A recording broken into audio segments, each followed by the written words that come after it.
"You're not getting through this gate, sir."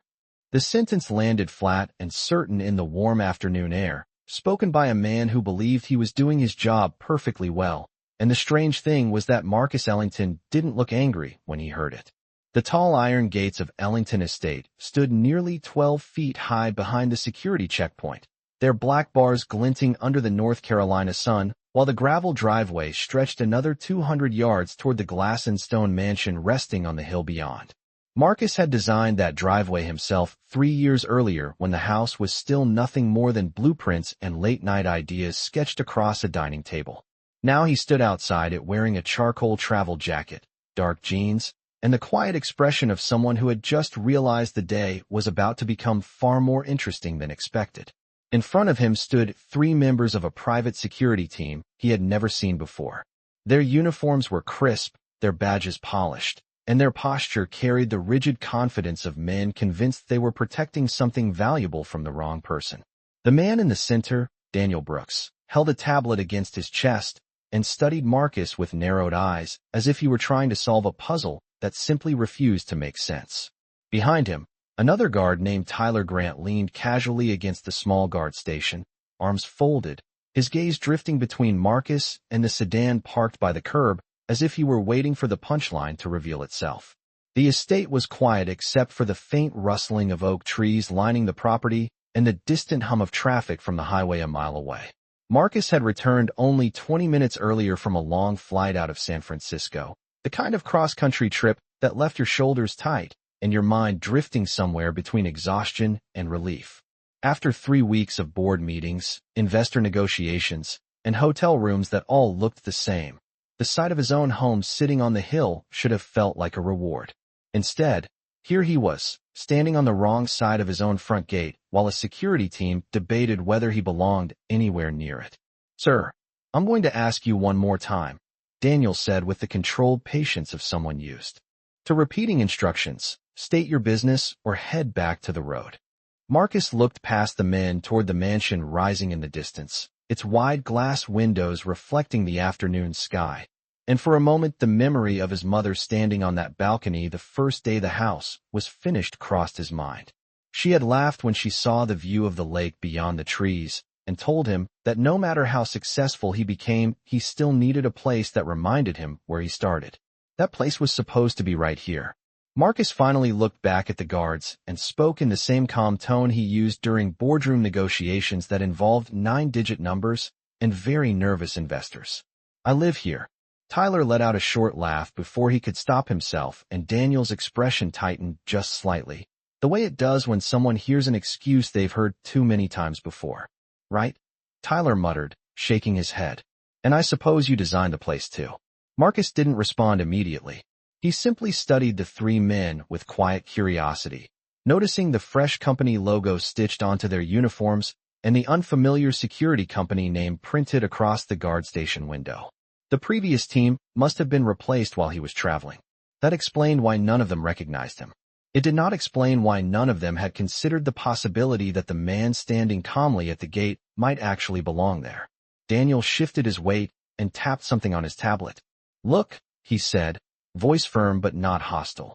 "This property belongs to Mr. Ellington. Unless you have an appointment with him, nobody enters." Marcus nodded slowly as if the explanation confirmed something he had already suspected. The breeze moved through the tall grass along the driveway, and somewhere down the street a dog barked once before falling silent again. For a few seconds no one spoke. Tyler glanced at Marcus's car again, then back to Daniel as if silently asking whether they should simply escort the stranger off the property. Marcus slipped one hand into his jacket pocket and took out his phone, turning it over thoughtfully before unlocking the screen. Daniel watched the motion with cautious attention. "Calling a ride?" Tyler asked with a smirk. Marcus looked up, meeting his eyes with a calm expression that revealed nothing. "No," he said quietly, his voice steady and unhurried as he scrolled through a contact list filled with names that moved entire industries. "I'm calling someone who works inside that house." Marcus Ellington held the phone loosely in his hand for a moment before pressing the call button, not with urgency, but with the steady patience of someone who understood that time had a way of revealing truth all by itself.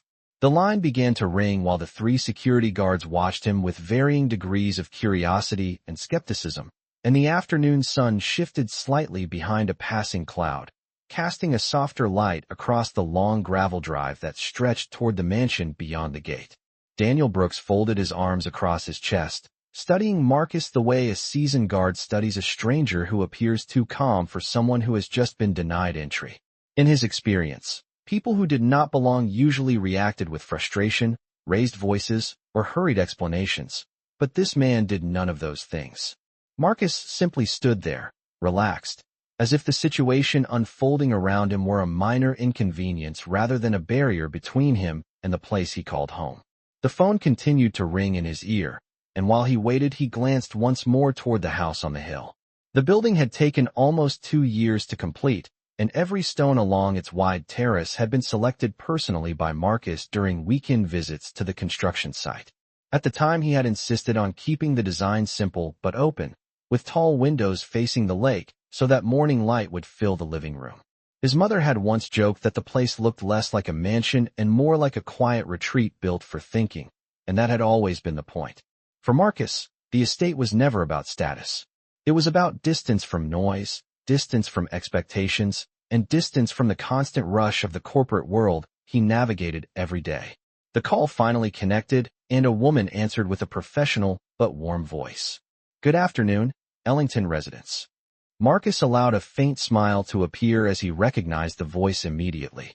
"Victoria, it is Marcus." There was a brief pause on the other end, followed by a sudden shift in tone that carried both surprise and relief. "Mr. Ellington? You are back already? We were not expecting you until tomorrow evening." Marcus turned slightly, so the security team could hear his voice clearly. "My flight arrived early. I am standing at the front gate."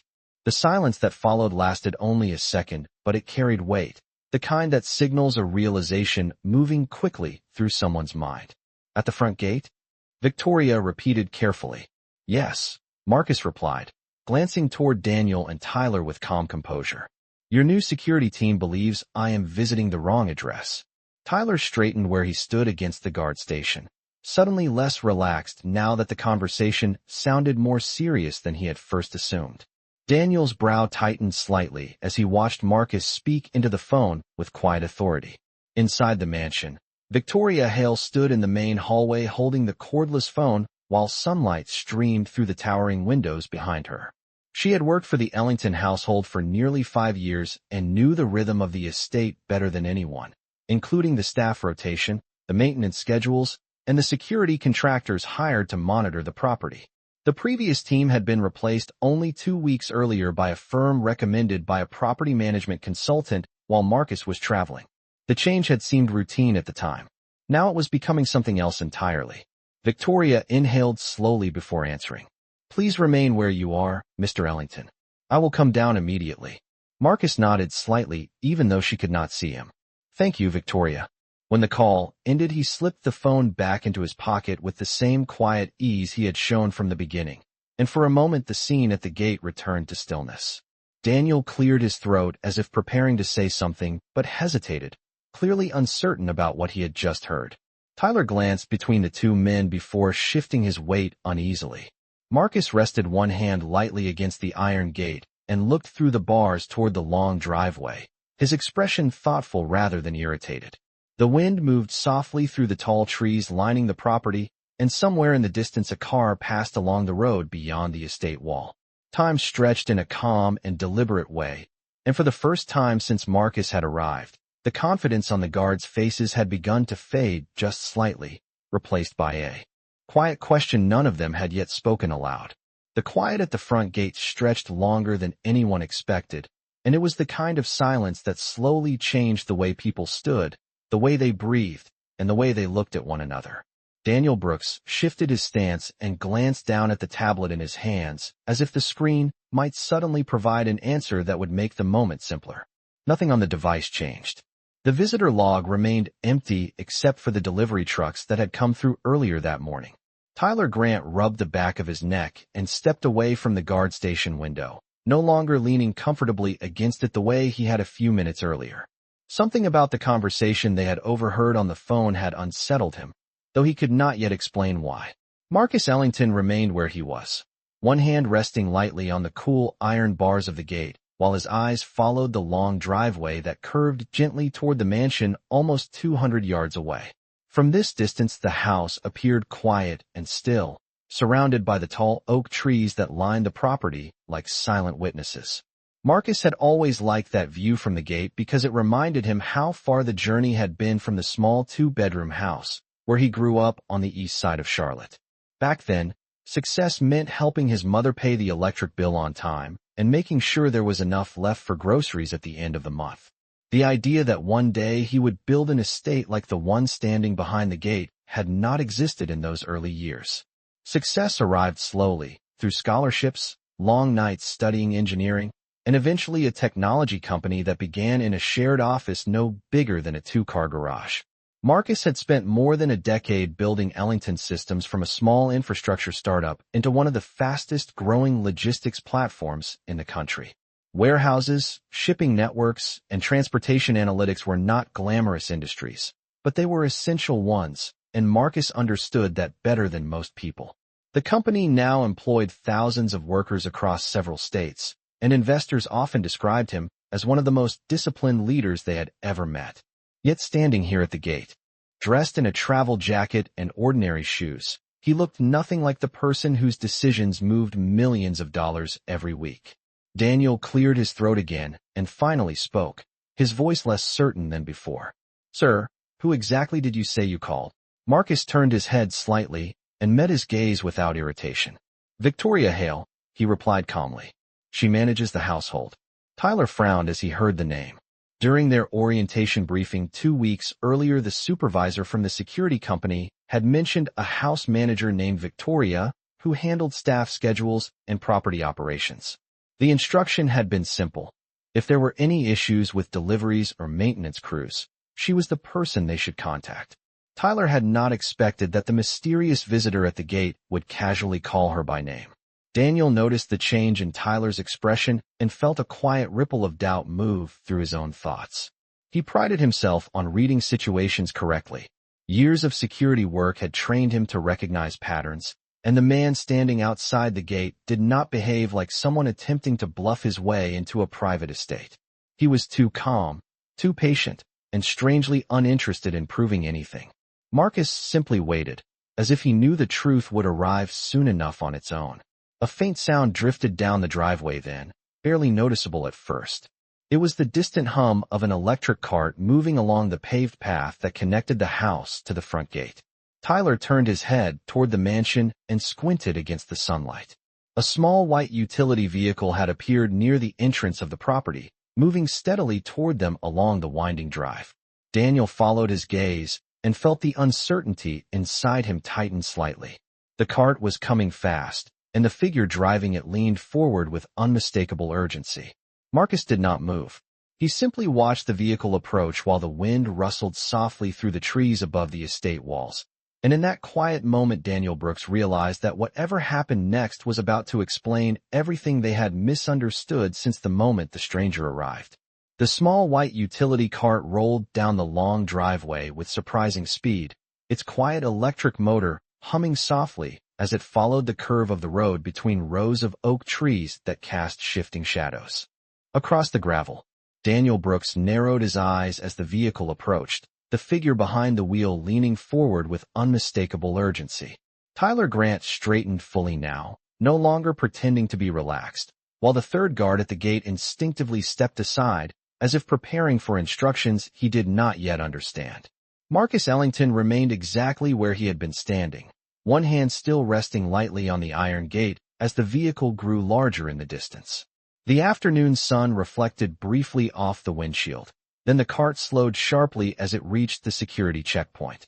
Victoria Hale brought the vehicle to a stop just a few feet inside the gate and stepped out immediately, her expression tight with concern as she looked from Marcus to the security team and back again. For a moment she said nothing at all, as if confirming with her own eyes what the phone call had already suggested. The wind stirred the leaves above the gate, and the quiet tension that had been building since Marcus arrived seemed to settle across the scene like a weight. Daniel cleared his throat again, unsure whether he should speak first or wait. Victoria walked toward the gate with quick, controlled steps, the gravel crunching beneath her shoes as she approached Marcus directly. When she reached the iron bars, she stopped and offered a small but respectful nod. "Mr. Ellington," she said, her voice steady but unmistakably apologetic. "I am very sorry for the confusion." Daniel felt his stomach tighten as the words settled into the air between them. Tyler glanced quickly toward him, then back to Marcus, the realization arriving piece by piece in a way that made it impossible to ignore. Victoria turned then, facing the three guards with a calm but firm expression that carried the authority of someone who had run the household staff of the estate for years. "Why has the gate not been opened?" she asked quietly. Daniel hesitated before answering, his confidence now replaced by the careful tone of a man trying to understand where he had gone wrong. "Ma'am, this individual stated that he lives here, but we have not been provided with identification confirming that claim." Victoria's eyebrows lifted slightly, not in anger but in disbelief at how simple the misunderstanding truly was. She looked back through the iron bars at Marcus, who remained composed and patient. Then back to the guards. "This is Marcus Ellington," she said clearly, "the owner of this property." The sentence hung in the air like a bell that had just been struck. Tyler's shoulders stiffened and his eyes widened as he looked from Marcus to the mansion behind the gate, as if trying to reconcile the calm man standing in front of him with the name he had heard mentioned during company briefings. Daniel Brooks did not speak immediately. Years of experience had taught him how to maintain composure in uncomfortable situations, but the realization now settling in his mind was unmistakable. The person he had stopped at the gate was not a visitor, not a delivery driver, and certainly not a trespasser. He was the man whose name appeared on every document related to the estate they had been hired to protect. Marcus watched the moment unfold with quiet patience. There was no anger in his expression, only a thoughtful calm as he observed how quickly confidence could change once the truth became visible. Victoria reached toward the security control panel beside the gate and pressed a small button.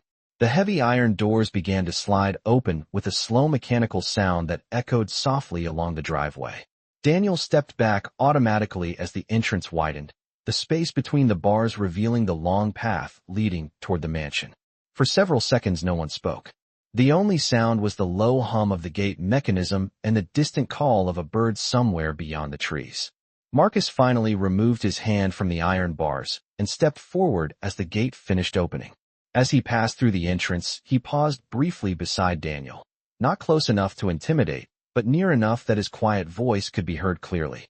"Next time," Marcus said calmly, "it might help to ask a few more questions before assuming someone does not belong." Daniel nodded once, unable to find a response that would undo the moment that had just passed. Marcus continued walking up the driveway toward the mansion while Victoria returned to the utility cart to follow him inside, leaving the three security guards standing silently at the gate, each of them now fully aware that the man they had just blocked from entering was the very person they had been hired to protect. Marcus Ellington walked slowly up the long driveway, the gravel shifting softly beneath his shoes while the wide glass windows of the mansion reflected the pale afternoon light above the trees. Victoria Hale followed several yards behind in the small electric cart, her expression still carrying the quiet tension of someone replaying the scene at the gate again and again in her mind. For Marcus, the walk toward the house felt strangely peaceful despite the awkward moment that had just taken place. The familiar shape of the estate rose before him exactly as he remembered it, the tall stone walls warmed by sunlight, and the wide terrace stretching across the front of the building like an open invitation to breathe.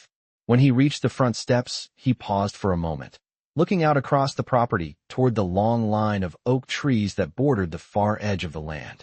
From this angle, the iron gate where everything had happened was barely visible in the distance, reduced to a thin dark line along the road. Victoria parked the cart near the entrance and stepped out quickly. "I apologize again for what happened," she said as she approached him. "The new security contractor was hired while you were traveling. I reviewed their credentials, but I had not yet personally introduced them to you."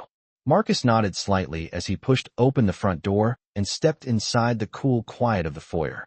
The interior of the house smelled faintly of polished wood and fresh air moving through the tall windows. Sunlight spilled across the marble floor in wide golden panels that stretched toward the staircase. "It is not your fault," Marcus replied calmly. They followed instructions the only way they knew how. Victoria walked beside him through the main hallway while staff members further inside the house paused briefly as they noticed Marcus had returned earlier than expected. A few offered polite greetings before continuing with their work. The estate had always been run with quiet efficiency, and Marcus appreciated that about Victoria more than she realized. She understood how to maintain order without making the house feel like a business office. They entered the large living room overlooking the lake, and Marcus set his travel bag on the edge of a long wooden table near the window. Outside, sunlight rippled across the surface of the water about half a mile away, reflecting the same calm that Marcus carried in his expression. Victoria folded her hands together thoughtfully.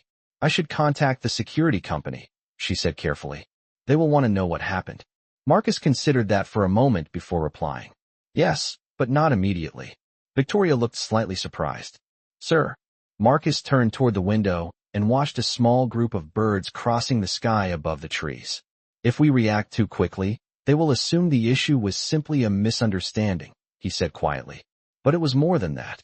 Victoria waited, sensing there was more behind his words. Marcus finally faced her again. "Security work is not only about stopping strangers. It is about judgment, the ability to observe a situation before deciding what it means." Victoria nodded slowly as she understood what he meant. At the gate, the guards had not asked additional questions, had not attempted to confirm anything with the household, and had not considered that the man calmly speaking to them might actually belong there. They had made a quick assumption and built their entire response around it. Marcus walked across the living room and picked up a small framed photograph resting on the shelf near the fireplace. The picture showed him standing beside his mother during the day the house was completed. She was smiling broadly, proud in a way that only someone who had seen every difficult step along the way could understand. "This place exists because of her," Marcus said quietly while looking at the photograph. "She taught me that respect should not depend on what someone is wearing or how expensive their car looks." Victoria remained silent, understanding the meaning behind his reflection. Marcus placed the photograph back on the shelf and turned toward the hallway. "Please call the security company in about 20 minutes, he continued calmly. "Ask them to send their operations manager here this evening." Victoria raised her eyebrows slightly. "Here, sir." Marcus nodded. "Yes. I believe it would be helpful for them to see exactly what kind of judgment their team is exercising at the gate." Victoria understood immediately. This was not about anger or punishment. Marcus wanted the situation explained properly by the people responsible for the team he had encountered. "I will make the call," she said. Marcus picked up his travel bag again and started toward the staircase leading to the upper floor. As he reached the first step, he paused and looked back once more through the tall front windows toward the distant iron gate. Somewhere out there, the 3 security guards were still standing at their posts, most likely replaying the moment when the truth had arrived. Marcus did not feel satisfaction about that realization. Instead, he felt something quieter, a reminder that sometimes the most revealing moments in life happen when people show exactly what they assume about someone before they know who that person truly is. Marcus Ellington stood alone on the second-floor balcony for several minutes after leaving the living room, his hands resting lightly against the smooth wooden railing as the quiet landscape of the estate stretched out before him. From this height, the property revealed its full scale, more than 20 acres of rolling grass and oak trees that sloped gently toward the lake about half a mile away. The afternoon light had begun to soften now, turning the sky a lighter shade of blue while long shadows slowly reached across the grounds. In the distance, the iron gate where the earlier encounter had happened looked almost insignificant, barely visible along the tree line near the road. Yet Marcus knew that small place had already set something larger in motion. Inside the house, Victoria Hale sat in her office near the kitchen wing with a phone held carefully to her ear, her calm professional tone returning as she spoke with the security company responsible for the team stationed at the front gate. The company was called Sentinel Ridge Security, a regional firm that provided guards for private estates, office campuses, and high-value residential properties throughout the southeastern United States. Their operations manager, a man named Robert Callahan, answered after the second ring. Victoria explained the situation carefully, choosing her words with precision while maintaining the respectful tone expected in professional conversations. She described how the security team had prevented the homeowner from entering his own property and how the misunderstanding had unfolded at the gate earlier that afternoon. On the other end of the call, the silence that followed grew noticeably longer with each passing second. Robert Callahan had spent more than 15 years managing security contracts, and he understood immediately that this was not the type of incident a company wanted associated with its reputation. When Victoria finished explaining what Marcus had requested, the manager cleared his throat and responded with controlled seriousness. He confirmed that he would personally drive to the estate that evening and review the matter in person. Victoria thanked him and ended the call before leaning back slightly in her chair. The house remained calm and quiet around her, but she understood that by sunset the situation would become much more complicated for the company responsible for the guards outside the gate. Meanwhile, at the front entrance, Daniel Brooks and the two other guards remained stationed exactly where they had been earlier, though the confidence that once shaped their posture had been replaced by a quieter tension. Tyler Grant stood near the guard station window, staring occasionally down the driveway, as if expecting someone to appear at any moment. The earlier scene continued to replay in his mind with uncomfortable clarity. The calm voice on the phone, the arrival of the house manager, and the moment when the heavy iron gate opened for the man they had refused to let in. Daniel remained more composed, but the weight of responsibility pressed heavily against his thoughts. As head of the security team, he understood that every decision made at the gate ultimately reflected on his judgment. He had not raised his voice earlier, nor had he acted aggressively, yet he knew the mistake had not come from a lack of discipline. It had come from an assumption. The belief that the man standing outside the gate did not fit the image of someone who owned a 20-acre estate with a multi-million-dollar home sitting on the hill. Daniel glanced once more toward the mansion in the distance, where tall windows reflected the fading light of late afternoon. Somewhere inside that house, the man they had stopped earlier was now moving through rooms they had been hired to protect. The realization created a quiet unease that no one at the gate had yet spoken aloud. Nearly 2 hours passed as the sun lowered gradually toward the horizon, and the air cooled slightly beneath the shade of the trees lining the property wall. At a little after 6 in the evening, the distant sound of an approaching engine broke the silence along the road. Tyler looked up first and saw a dark gray SUV turning slowly toward the estate entrance. The vehicle rolled to a stop outside the gate, and the driver stepped out almost immediately. Robert Callahan was a tall man in his mid-50s with neatly combed gray hair and the measured posture of someone accustomed to handling serious situations. He studied the property briefly before approaching the guard station, where Daniel waited. "You must be the security team assigned here," Callahan said calmly. Daniel nodded once. "Yes, sir." The operations manager looked past him toward the long driveway leading to the mansion and exhaled slowly. "I received a call from the house manager earlier," he continued. "She informed me that the homeowner had difficulty entering his own property today." Daniel's jaw tightened slightly. "Yes, sir." Callahan folded his hands together thoughtfully and spoke in a steady voice that carried neither anger nor comfort. "Then I believe we should walk up to the house and speak with Mr. Ellington directly." Robert Callahan stood at the front gate for a moment longer before stepping through the open entrance, his polished shoes pressing lightly into the gravel as he began walking up the long driveway toward the mansion. Daniel Brooks followed a few steps behind him, while Tyler Grant and the third guard remained near the station, watching quietly as the two men moved farther along the curved path. The evening air had grown cooler now, and the sunlight filtering through the tall oak trees painted long golden streaks across the ground. From this distance, the mansion appeared even larger than it had earlier that afternoon, its tall windows glowing softly as lights inside the house began to turn on one by one. Callahan walked with steady purpose, but not with haste. Years of managing difficult security situations had taught him that rushing rarely improved the outcome of a conversation that required honesty and clarity. As he and Daniel approached the front steps, the wide glass doors opened, and Victoria Hale stepped outside to greet them, her calm posture reflecting the professionalism she carried in every aspect of managing the estate. She nodded politely to Callahan. "Thank you for coming so quickly," she said. Callahan returned the nod with quiet respect. "I appreciate the opportunity to address the situation personally." Victoria gestured toward the entrance. "Mr. Ellington is expecting you." The three of them stepped inside the foyer where the warm lighting of the house created a quiet contrast with the fading daylight outside. The polished marble floor reflected the glow of the chandelier overhead while the spacious room carried the faint scent of cedar and fresh air drifting through the open windows. At the far end of the living room, Marcus Ellington stood near the wide glass wall that overlooked the lake. His posture was relaxed, one hand resting lightly against the back of a chair as he watched the last light of evening spread across the water in the distance. When he heard footsteps approaching, he turned calmly to face them. Victoria stepped aside slightly as Callahan walked forward.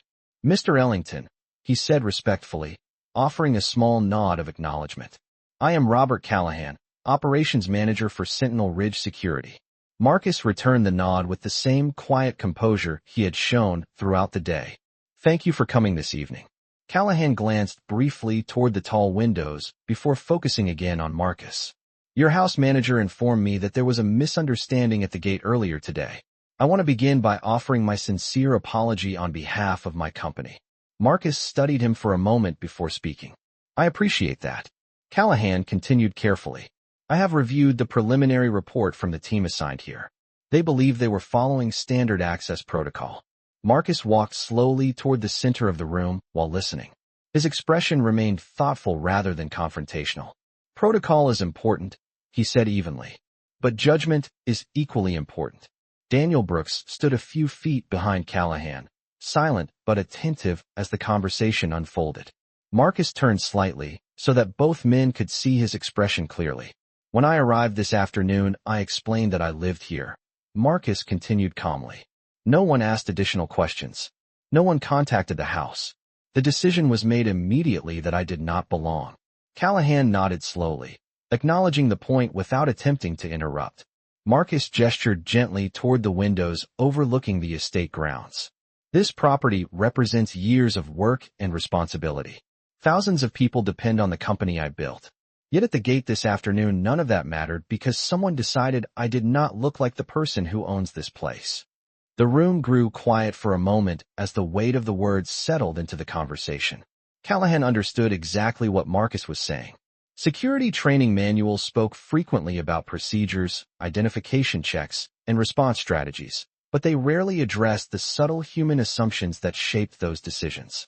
In real life, Marcus continued in a steady voice that carried neither anger nor accusation. "The guards were respectful. I will give them credit for that.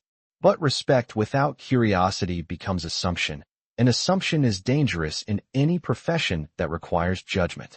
Callahan exhaled slowly before responding. "You are absolutely correct." He turned slightly toward Daniel Brooks, who remained standing behind him with a rigid but attentive posture. "Daniel," Callahan said firmly but calmly, "did you attempt to verify the identity of the person at the gate by contacting the house manager before refusing entry?" Daniel hesitated briefly before answering honestly. "No, sir." The operations manager nodded once. "That is the mistake that concerns me." Marcus watched the exchange without satisfaction or hostility. For him, the situation had never been about proving authority. It had been about understanding how quickly people could draw conclusions when appearances did not match their expectations. Outside the large windows, the final light of sunset faded across the lake, leaving the estate wrapped in a calm evening stillness as the conversation inside the house quietly revealed the lesson that had begun hours earlier at the Iron Gate.